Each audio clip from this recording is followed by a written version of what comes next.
அடுத்தப்புறமா என்னன்னு பார்க்கலாம். இப்போ பார்த்தீங்கன்னா, சாரதாவும் காவேரியும் பேசிட்டு இருக்காங்கல்ல. இந்த மாரி விஜய் தம்பி வீட்லேருந்து பொண்ணு பார்க்க வந்தாங்க. இந்த மாரி கேட்டுட்டு போனாங்க அப்படின்ற விஷயத்த சாரதா சொன்னதுனால, காவேரி ரொம்பவே டென்ஷன் ஆகுறாங்க. என்ன கேட்குறாங்கன்னா, ஏற்கனவே அவருக்கு கல்யாணம் ஆயிடுச்சு. 2வது விஷயம் அவரோட ஒய்ஃப் ஃபோட்டோ காட்டவே மாட்றாரு. ஏன் அவர்கிட்ட ஏதோ தப்பு இருக்கு, அதான் மறைக்கிறாரு.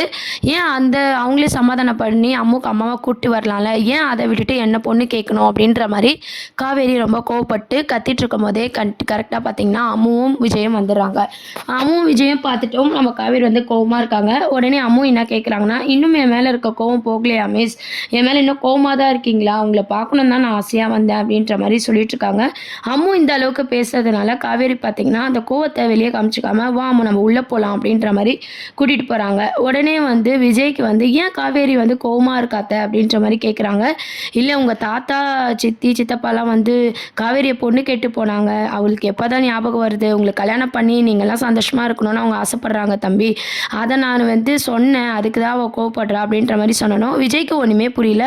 எனக்கு தெரியாமல் எப்போ எங்கள் தாத்தா இப்படிலாம் பண்ணியிருக்காரு அப்படின்ற மாதிரி எனக்கு எதுவுமே தெரியாது அப்படின்ற மாதிரி சொல்கிறாங்க. அது மட்டும் இல்லாமல் காவேரி கிட்ட என் ஒய்ஃப் உயிரோடு இருக்கிறதா சொல்லியிருக்கேன், அவள் எப்படி இதுக்கு ஒத்துப்பா, எதுக்கு இப்படி தாத்தா பண்ணாருன்னு சொல்லி விஜய் கோவப்படுறாங்க.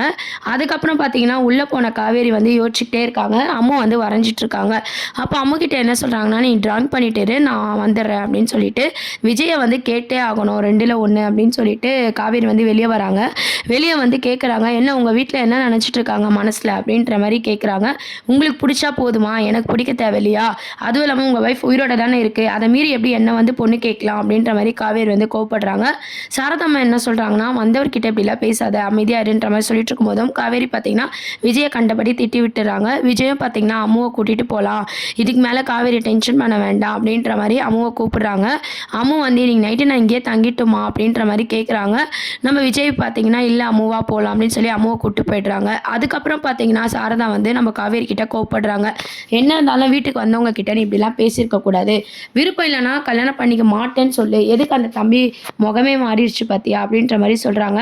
அவர் நல்லா நடிக்கிறாருமா, அவர் ஒய்ஃப் வந்து உயிரோடு இருக்காங்க, அதை போய் பார்த்து பேசினாலே முடிஞ்சு போகுது, எதுக்கு இப்படி சுற்றி வளைச்சு அந்த ஆள் இப்படி பண்ணிட்டு இருக்கான்னு தெரியல அப்படின்னு சொல்லி காவேரி வந்து ரொம்ப கோவமாக போயிடுறாங்க. உடனே சாரதாமாவும் பார்த்தீங்கன்னா காவேரியை திட்டிட்டா, அப்படியே இவருக்கு எப்படி தான் புரிய வைக்கிறதுன்னு தெரியல அப்படின்ற மாதிரி விட்டுறாங்க. வீட்டுக்கு போனதும் விஜய் வந்து கோவப்படுறாரு. நம்ம தாத்தா சித்தி சித்தப்பா எல்லாரையும் கூப்பிடுறாரு. ஏற்கனவே நீங்கள் பண்ண வேலை போதாதா, எதுக்கு எனக்கு தெரியாமல் இந்த வேலையெல்லாம் பண்ணிட்டு இருக்கீங்கன்னு சொல்லி கேட்கும்போது தாத்தா என்ன சொல்கிறாருன்னா, எத்தனை நாளைக்கு தான் நீ இப்படியே இருப்ப, உன்னை விடு, உன் குழந்தை எத்தனை நாள் தான் அம்மா பாசம் இல்லாமல் இருக்கும், நான் குட்டி அம்முக்காக தான் இப்படி பண்ணோம் அப்படின்ற மாதிரி சொல்கிறாங்க. உடனே விஜய் பார்த்திங்கன்னா கொஞ்சம் கொஞ்சமாக இப்போ தான் நான் வந்து பழக ஆரம்பிச்சிருக்கேன், காவேரி என்னை புரிஞ்சுக்கிட்டா தான் அடுத்த கட்டத்துக்கு போக முடியும், நீங்கள் அதுக்குள்ளே அவசரப்பட்டீங்க, நான் வேற என் ஒய்ஃப் உயிரோடு இருக்கான்னு சொல்லியிருக்கேன், இப்போ இன்னும் அவன் என் மேலே கோவமாக பேசுகிறா, இனிமேல் என்கிட்ட பேசுவாளான்னு கூட தெரியல, இதெல்லாம் தேவையா தாத்தா, அம்முக்கிட்ட கூட காவேரி இதுக்கப்புறம் பேசுறது சந்தேகம் தான் அப்படின்ற மாதிரி விஜய் ரொம்ப கோவமா எல்லாரையும் கத்தி விட்டுட்டு மேலே போயிடுறாரு. உடனே அம்மு பார்த்தீங்கன்னா அப்பாவை நான் சமாதானப்படுத்துறேன் தாத்தா, நீங்கள் இதை பற்றியும் கவலைப்படாதீங்கன்னு சொல்லிட்டு அம்முவும் மேலே போடுறாங்க. அதுக்கப்புறம் விஜய் வந்து யோசிக்கிறாரு எப்படி காவேரி சமாதானப்படுத்தலாம், சரி நாளைக்கு அம்முவை ஸ்கூலில் விடும்போது காவேரியை பார்த்து நம்ம சமாதானப்படுத்தலாம் அப்படின்ற மாதிரி விஜய் ஒரு பக்கம் யோசிக்கிறாரு.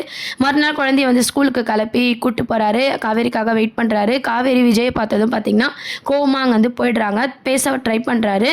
உங்ககிட்ட பேச எனக்கு என்னங்க இருக்குது, இந்த மாதிரிலாம் பேச ட்ரை பண்ணாதீங்க அப்படின்னு சொல்லி முகத்தில் அடித்த மாதிரி காவேரி வந்து பேசிட்டு போயிடுறாங்க. விஜய்க்கு வந்து அதுவே ஒரு மாதிரி ஆயிடுது, அவரும் கிளம்பி போயிடுறாங்க.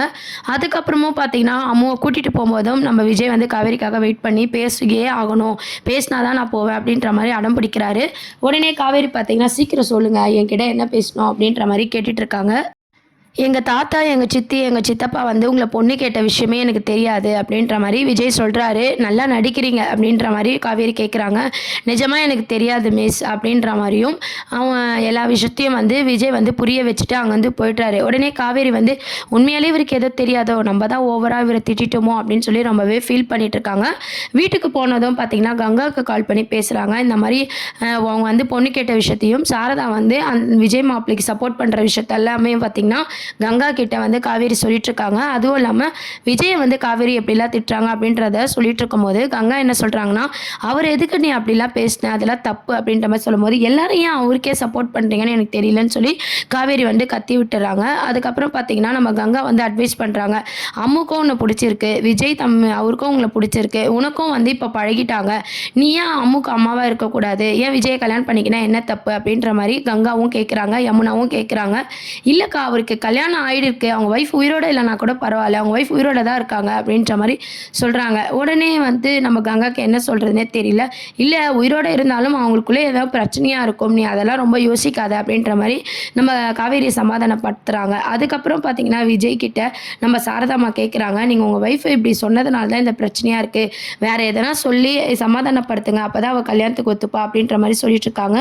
அதுக்கப்புறம் பார்த்தீங்கன்னா நம்ம தாத்தா எல்லாருமே வந்து மறுபடியும் சாரதா கிட்ட காவேரியோட முடிவு என்னன்னு கேட்கும்போது காவேரி வந்து ரொம்ப அடம் பிடிக்கிறா அப்படின்ற மாதிரி பேசிட்டு இருக்காங்க. இன்னொரு சைட் பார்த்தீங்கன்னா நம்ம ராகவ் இறந்ததுனால பசுபதி வந்து ரொம்பவே கோவப்படுறாரு. ராகினி கிட்ட சொல்லிட்டு இருக்காரு, கண்டிப்பாக என் பையன் சாவுக்கு நான் சும்மா விட மாட்டேன், அந்த குடும்பத்தை என்ன பண்ணுறேன்னு பாரு அப்படின்ற மாதிரி ஃபஸ்ட்டு காவேரி வீட்டுக்கு வந்து பசுபதி வந்து மிரட்டிட்டு போகிறாரு. அதை பார்த்ததும் சாரதா வந்து ரொம்பவே பயப்படுறாங்க.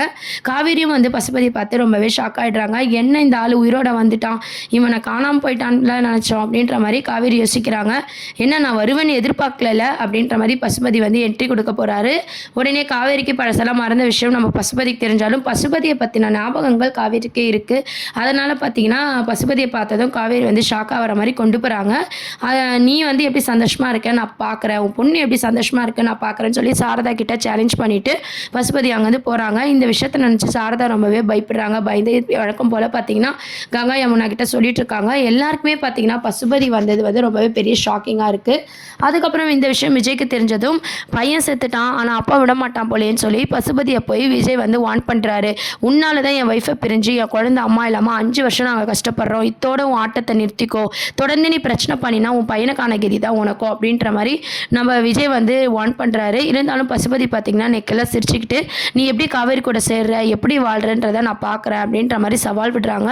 உடனே விஜய் என்ன சொல்கிறாருன்னா, நான் என் வாழ்ந்து காட்டுறேன் என் ஒய்ஃப் கூட அப்படின்ற மாதிரி சொல்கிறாங்க. இந்த விஷயம்லாம் நம்ம விஜய் ஃபேமிலிக்கு தெரிஞ்சு அவங்கெல்லாம் பயப்பட ஆரம்பிக்கிறாங்க. மறுபடியும் பசுபதி வந்துட்டானா எதனா பிரச்சனை வருமா அப்படின்ற மாதிரி பயப்பட ஆரம்பிக்கிறாங்க. உடனே தாத்தாவை சித்தி சித்தப்பா எல்லாருமே பார்த்திங்கன்னா விஜய் வந்து சமாதானப்படுத்துகிறாரு. அவனால் ஒன்றுமே பண்ண முடியாது பார்த்துக்கலான்னு சொல்லிட்டு. ஒரு பக்கம் பார்த்திங்கன்னா காவேரி கல்யாணத்துக்கு ஒத்துக்கல, இன்னொரு சைட் பார்த்திங்கன்னா ராகவ் வந்து இறந்ததை தெரிஞ்சு பசுபதி வந்து பழி வாங்கணும்னு சொல்லி துடிக்கிறாங்க. இதை நினச்சி வந்து விஜய் ஃபேமிலி வந்து பயப்படுறாங்க. கல்யாணம் பண்ணி வச்சா திருப்பி விஜய்க்கும் பாப்பாக்கும் எதனா பிரச்சனை வருமானு பயப்படுறாங்க. இருந்தாலும் நம்ம விஜய் சந்தோஷமும் நம்ம குழந்தை வந்து அம்மா கூட இருக்கணும், எந்த பிரச்சனையாக இருந்தாலும் அவங்க சேர்ந்தே ஃபேஸ் பண்ணிக்கிட்டோம் அப்படின்ற மாதிரி அவங்களாம் யோசிக்கிறாங்க. நம்ம காவேரி இப்போ கல்யாணத்துக்கு ஒத்துப்பாங்களா அப்படின்ற ஒரு பெரிய கொஸ்டின் மார்க் தான் வந்து மகாநதி சீரியல் வந்து மூவ் பண்ணிட்டு இருக்காங்க. கண்டிப்பாக காவேரி ஒத்துக்க மாட்டாங்க. ஆனால் சாரதா வந்து தொடர்ந்து கங்கா யமுனா சாரதா வந்து காவேரியை கம்பல் பண்ணி ஒத்துக்க வைக்க போகிறாங்க. அம்முக்காகவும் பார்த்தீங்கன்னா காவேரி வந்து இந்த கல்யாணத்துக்கு ஒத்துக்கிற மாதிரி தான் கொண்டு வருவாங்க. இதுதான் மகாநதி சீரியலோட அடுத்த அப்கமிங் ப்ரோமோவாக இருக்குது. ஆஃப்டர் மேரேஜ்க்கு அப்புறம் பார்த்தீங்கன்னா காவேரி பர்த்டே முடிஞ்ச மாதிரி விஜய் பர்த்டேவும் வந்து அப்கமிங் ப்ரோமோவாக கொண்டு வராங்க. ஸோ விஜய் பர்த்டேக்குள்ளே நம்ம காவேரிக்கு விஜய் மேலே லவ் வருமா அப்படின்றதெல்லாம் வெயிட் பண்ணி பார்ப்போம். இந்த மாதிரி நிறைய அப்டேட்ஸ்க்கு சேனலையும் மறக்காமல் சப்ஸ்கிரைப் பண்ணுங்கள். தேங்க்யூ.